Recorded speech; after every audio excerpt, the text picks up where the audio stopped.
All right. Hello, ladies and gentlemen. Welcome to another episode of Veg Networking, where vegan plant-based entrepreneurs are connecting and collaborating to create an impact. Our special guest today is a doctor of naturopathic medicine. It all started for him in Qualicum Beach on Vancouver Island, where as a youngster, he battled with asthma, allergies, and weight management. Into his adulthood, he received his Bachelor's of Science in Microbiology at the University of Victoria, subsequently graduating from the Boucher Institute, holding additional board certifications in intravenous therapies, prescriptive authority, and acupuncture. He continues to help his clients through his plant-based nutrition certificate from eCornell. And some other notable items about our special guest in Rapid Fire is he does some work and major support with nutritionfacts.org. He supports animal sanctuaries and animal activism. He is a skilled footballer. For some of you might be thinking, yes, soccer. He is a rock and roll concert buddy with his father. He is a skateboarder, surfer, and flyboarder. Ladies and gentlemen, help us welcome Dr. Matthew Nagra. Thank you.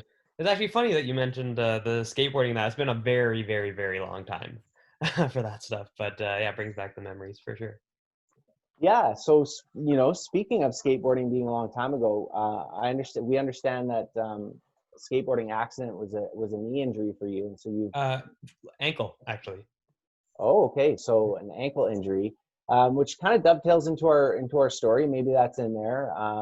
Is the first question is, what is your plant-based vegan origin story, and when did that start? Yeah, when I was when I was younger, you already mentioned some of the health issues I had. I had a personal trainer. I played a lot of sports as a kid. I had a personal trainer who was training me for football, actually. And I never really took his advice too seriously when it came to nutrition, but he did promote more plant-based eating, not maybe 100%, but 90, 95%. And it wasn't until he made me do a food diary, so record everything I was eating for about 2 weeks, actually. And I knew that my diet wasn't quite up to snuff and wasn't, actually, it was far from that, far from what he wanted to see. And so I thought, okay, for these next couple of weeks, I'll just change my diet, essentially. I'll eat super clean. I got rid of the dairy. I got rid of all the classic junk foods, your pop, soda, that kind of stuff. And I started losing weight within a couple of weeks there. My skin cleared up, my asthma got better. I noticed all these improvements. And at that point, I thought, okay, maybe he's on to something. Now, the funny thing was, dairy was one of the first things I gave up. And it was a week later, or maybe 2 weeks later, that I broke my leg from skateboarding. And so everyone thought, all my friends are bashing me because, you gave up dairy, then this happens, as if it, had an impact. But anyways, over that summer and the following couple years, I felt way better than I had previously, and I kept learning more and more about plant-based eating and experimenting in different ways. And then I went to university, at which point my health maybe slid a little bit the other way. I was drinking on the weekends. I was eating cafeteria food. I was back to eating more meat and animal products. I still was dairy-free. I kept that out. I realized I was feeling more tired and sick and that than I was previously. So I decided in my second semester, one day when I was just feeling particularly run down, that I would go all in 100%, made the switch overnight, and it'll be 10 years in a couple of months here. Wow. So you have a lot of experience of going through things yourself that I'm sure, we'll get to in talking about your practice, but you have quite an ability to understand what some of your clients might be coming to you with, right? Like, the guilt of slipping up or an injury or all these different things about how you can help your clients. And it's fabulous. I guess the second half of that first part of the question is, throughout your origin story of becoming plant-based, was there a time where more of the vegan aspect of it came in and led you to what you do with sanctuaries and your animal activism and that side of it? That came after I'd gone 100%. So the initial change was health driven. And then within a couple years of going 100% plant-based was when I actually watched Earthlings. That was the thing I finally watched. Same personal trainer actually recommended it to me, funny enough. So he really drove a lot of those a lot of those changes. And so I watched it at that point, and that even after seeing it, surprisingly, I wasn't 100%. Like I wasn't 100% focused on ethics and that yet. I thought it was like, wow, this is crazy what we do to them, and that we need to consider it. But it wasn't until I really started actually attending some more activism events and speaking with other people and being more. I think it helps to have that kind of surrounding, have those people around you to reinforce these ideologies and these things that are happening, because you see it, it has a big impact, and then you forget about it. So it wasn't until I got more involved in the community that I really started becoming passionate about the animal rights side. Well, all of us give you a big thank you for doing so, because it matters. Now, I'd be remiss if I didn't say, is there a shout out you want to give to this personal trainer? Oh, Gray Beal. Yeah, he's him and his wife Juanita Beal. Actually, she ran 3 Ironmans in 3 days while being 100% plant-based too. Like, she's crazy, a super good athlete. But so Gray Beal and Juanita Beal, they have a personal training gym. Actually, it's all dedicated to personal training in Qualicum, or just outside Qualicum Beach. Beautiful, beautiful Vancouver Island. Love it.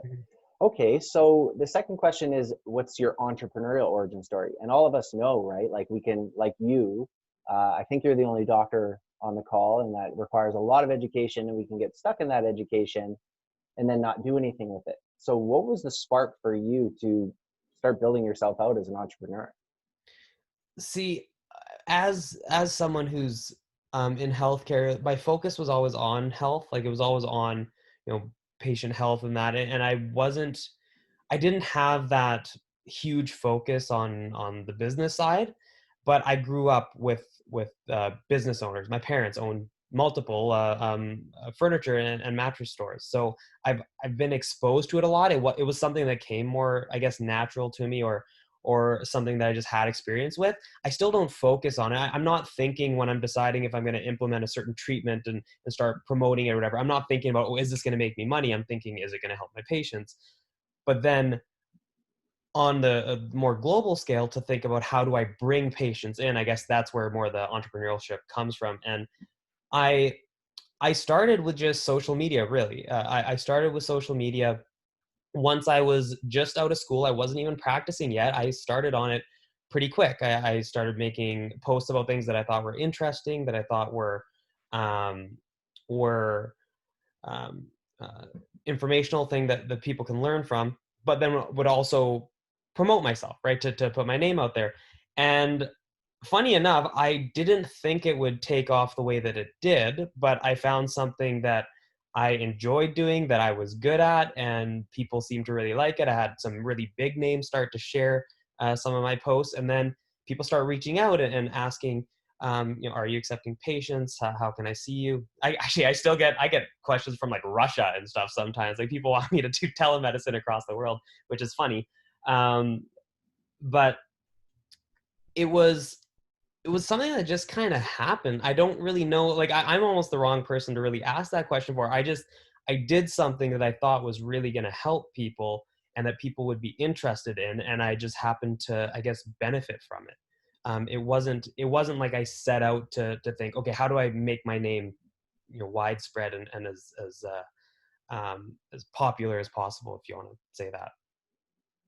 Matthew, I think all of us are nodding our heads, because I think you're the perfect person to ask, because that lens of leading with value and doing it and making and understanding that progress is better than perfection, and just doing it and seeing what it's led to, might be actually the perfect person to ask. So thank you so much for that.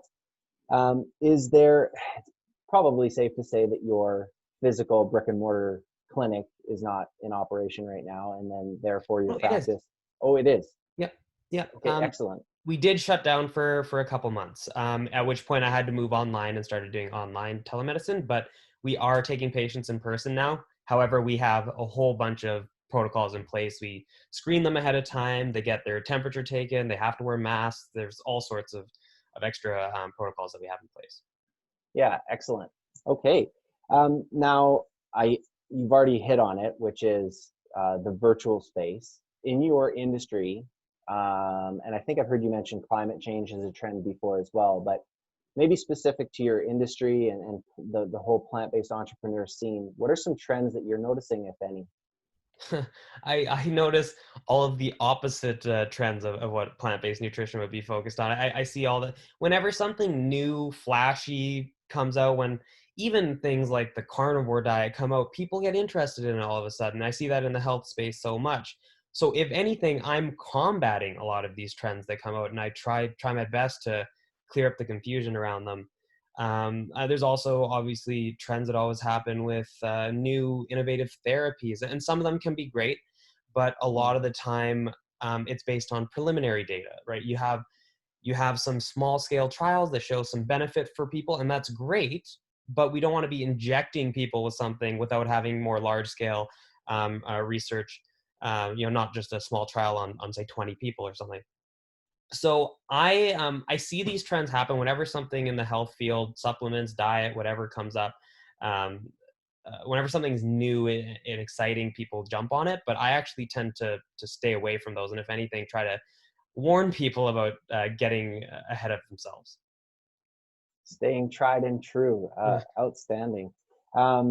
Okay, well, very curious. I mean, everybody who comes to Veg Networking is interested in, of course, the alignment that we all share, right? And how do we actually support and connect and grow together? So through that lens, where is Matthew or your brand going in the future?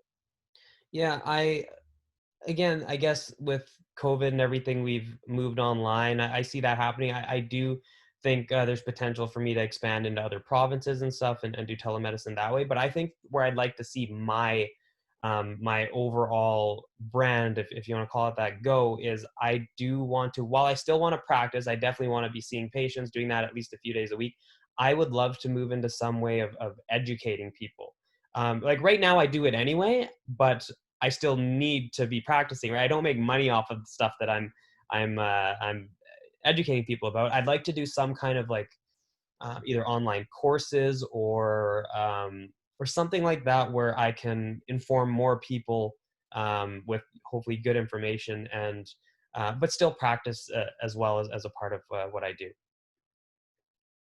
Absolutely. And I've said it to people that I've come across before, and I'll say it to you because I think it fits. Like, you could be crushing it on YouTube or something where you're absolutely right in terms of mass education and scaling your knowledge and information base. I think spot on. And everybody here and everybody who's listening will definitely be there to support you in that. Um, Now, by virtue of you being, a plant-based vegan professional, clearly you're already doing so much, right, to support. Um, with all of that being said, are there any sanctuaries or other charitable causes that are very important to you that you find yourself supporting year over year? Or maybe there were some new charities that you were supporting this year? You already talked about them. Nutritionfacts.org, I've been volunteering with for a couple years now. I think they're great. Dr. Greger there, he's very dedicated to the cause. The guy is a workhorse. It's actually crazy. How productive he is something to strive for. That's for sure. And so providing just evidence-based nutrition information regularly. I fully support them. They're doing, I know, or they're taking donations for end of the year right now. I volunteer for the site, answering questions. I'm always promoting their work. The other one is the Happy Herd Farm Sanctuary, where I volunteer at every Sunday. And again, they're just caring for animals who've been rescued from all sorts of different industries or homes that have been mistreated. Oftentimes, we get very sick animals that we have to nurse back to health, and then, of course, unfortunately, it doesn't always work out that way either. But those are two of the charities that I've been most involved with personally. So wonderful to hear. Like, you're supporting a plant-based or health, and then the animals and the animal welfare, and as a result of your lifestyle, you're supporting the environment. So you kind of like the holy trinity, the trifecta there of your support. So once again, thank you so much for everything that you do, because I know everybody here knows of nutritionfacts.org and how much amazing work that they're doing constantly. All right, so I personally love this question because you never know when you're going to get some golden nugget that you've never heard about, right? In terms of books, podcasts, or apps, is there anything that is maybe a little obscure that we wouldn't know about that has really helped Dr. Matthew Nagra to where he gets today? Um, see, there are ones that I recommend to patients and that I don't know about for myself. I mean, for podcasts, I do love Plant Proof, and that's hopefully I'm not too clouded by bias now that I've been on it. But prior to that, I loved it as well. And I actually learn a lot more about the environmental side and that from that podcast. It's not super often that he focuses on that. He's more so health focused, but he is becoming more and more environmentally and ethically focused as well. And I actually listen to it for those topics. I don't necessarily listen to it for the health topics as much anymore. So I really love that one. For books, where I've learned a fair amount is probably from Brenda Davis's work. She's a dietitian. She's a Canadian dietitian. She wrote the book Becoming Vegan, which is kind of the textbook of veganism, if you want to say, from a nutrition standpoint. I think that's really great. And then, apps. Again, it's not something that I necessarily use for myself that much anymore, but for people looking to broaden their, I guess, nutrition or to get better in that sense, there's the 21-day vegan kickstart, which is something that I don't think a lot of people know of. It's a 21-day meal plan, mostly whole foods, plant-based. It's really simple. It's free. And actually for health professionals, the one that is really great from the same organization is PCRM's Nutrition Guide for Clinicians. It is fantastic. I use that very regularly, actually. That one, it lists all sorts of different conditions that people often come in with. You click on the condition, it pulls up all of the background on the condition, how it's diagnosed, how it's conventionally treated, any nutrition interventions that may help, sometimes supplements that may help. It's a really good look, and it's free too, I believe, unless there's a small charge now, but when I got it, it was free. And that's a really useful resource for any kind of health professional or anybody who's just really interested in health. Thank you so much. And that's why it's lovely that these are recorded, because we can go back and write down what your suggestions were and look deeper into those on our own. So thank you so much. Now, whether these individuals or brands are, your fellow practitioner around the corner or a mega conglomerate corporation across the globe, with that being said, are there any other brands or entrepreneurs that you love to support? Oh, I feel like all of them. Like I don't know. I've all the especially the Vancouver vegan scene. I know there's like To Die For and Aaron Ireland. There's a bunch of you right here. Like I mean Shauna, we're always chatting. Whenever I'm in the area, I stop by, we chat. I love supporting their work. There's no I don't think there's any one really. I love just supporting other Vancouver vegan properties or brands that I'm sure you're all aware of at this point. Yeah, thank you so much. And I know that local, keeping the mindset to local right now is so important. And so thank you for bringing that up. Now, the last question is prefaced, but you kind of do this for a living, so it shouldn't be too tough of a question for you. But what is some advice that you have for others, but a spin on it that what you might not normally get asked is, do you have any advice on the plant-based entrepreneur, more business sense of that? Yeah. I think that there is, and actually, I'll actually go back a little further. So when I was in school, we were always told to, in our professional development classes, we were always told to find our niche, right? That you, as a professional myself, as a practitioner, I will see anybody who comes through the door, but to have my niche that I focus on. And I actually, early on, I did like the idea of working with, plant-based populations, specifically with chronic disease and in a specific age bracket. And all, like I had all of these criteria I had listed out for what my ideal clients would be.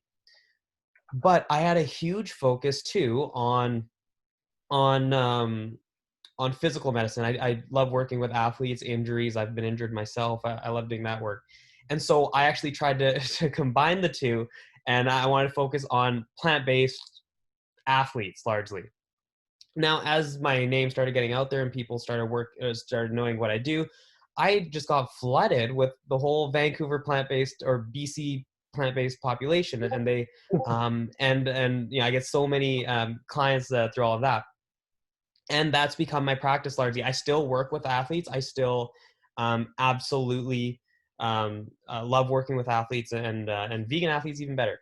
But when it when I started getting this whole patient population of all these different, that was a lot broader than what I had initially set out for, and not actually exactly what I set out for. It wasn't really so much the injuries and that I was dealing with. It was more so just the nutrition focus.